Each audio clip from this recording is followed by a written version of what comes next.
Frobos. I'll let her tell us what her pocket speech title is, and I'll welcome you up now.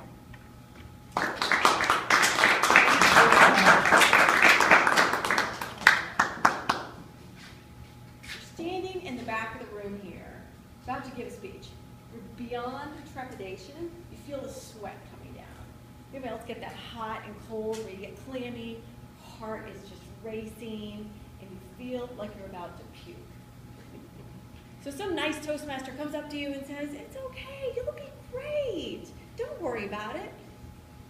Is that helpful? Not so much. So my fellow Toastmasters, guests, I want to offer you some more helpful ways of being supportive of people. I want to combine two of my loves. I love Toastmasters, and I love mental health. I love mental health, but for those who don't know, I am a licensed clinical social worker. I have my own counseling practice and work with adults overcoming depression and anxiety. So I thought maybe we'd mix a couple of them, which blends perfectly with your here.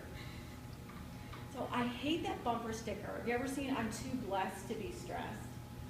I see that and it just makes me want to scream because I'm blessed and I'm stressed. It's the same thing as saying, "You'll be fine, don't worry about it." Not only is it not helpful, but it's actually really harmful. Because here you're like, I'm totally stressed out, and somebody's pretty much saying I'm crazy. Because you're minimizing what I'm experiencing, and you're like, no, it'll be great. It's really frustrating. We're very well-intentioned. Of course, people just don't know what to say. You see somebody trembling, and you want to just hug them and be like, "It's okay, let me just pick you up and put you into speech 10, because you're going to be fine."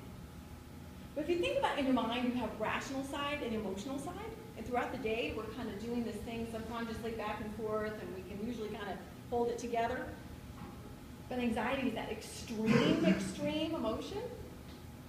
So you know rationally, I'm probably not going to collapse and need Freddie to give me CPR. I'm probably not going to soil myself, probably not going to puke. You know that rationally. You know everybody in here wants me to do well. You know, what's the worst thing that can happen? I lose my place, it's not that bad. You know that rationally.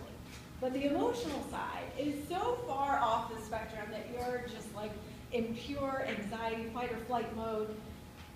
You just can't even hear it. So when people are telling you all these things, you're going to be okay, and you've got it, and we're over here, you might as well be the Charlie Brown teacher, you know, wah, wah, wah, wah, because you're not hearing it. So I'm going to give you some tips on how to be supportive. But not only that, here's a little free therapy.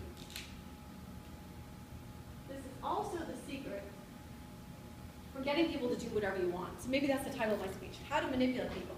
Get people to do whatever you want. And it comes down to acknowledge, praise, and redirect. Acknowledge, we think of those horrible therapists who say, "What I hear you saying is," that's so irritating. You hear me saying that because I just said it. It's so condescending.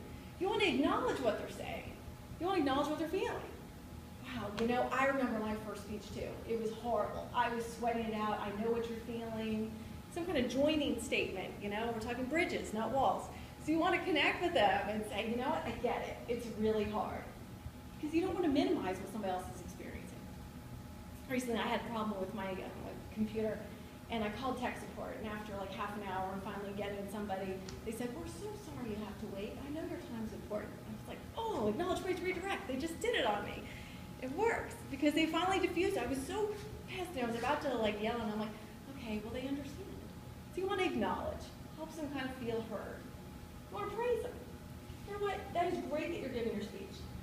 You're getting it out of the way. It is so hard. I mean, for all the people who are here, imagine the people who are too afraid to come here. You ever tell your friends you're a Toastmasters and they're like, "Oh, I could never do that."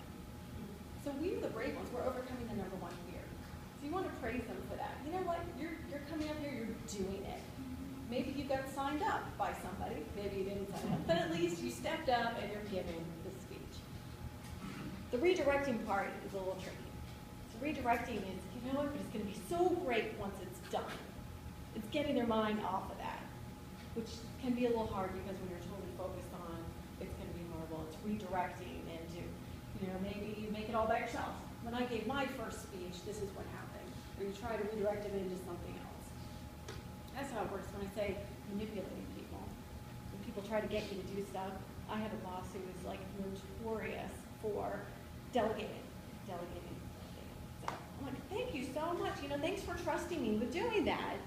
You know what? I would love to do it. I just have to do this, and I have to do this, I have to do this, and as soon as I get to this, that, then I'll do it. And what does she say? Oh, well, you're really busy then. So next time we see that poor, shivering soul in the back, please don't minimize. Oh, you're going to be great. You're going to get there and say, you know what? I feel your pain. And we'll talk about something else. Dr. Madam Toastmaster.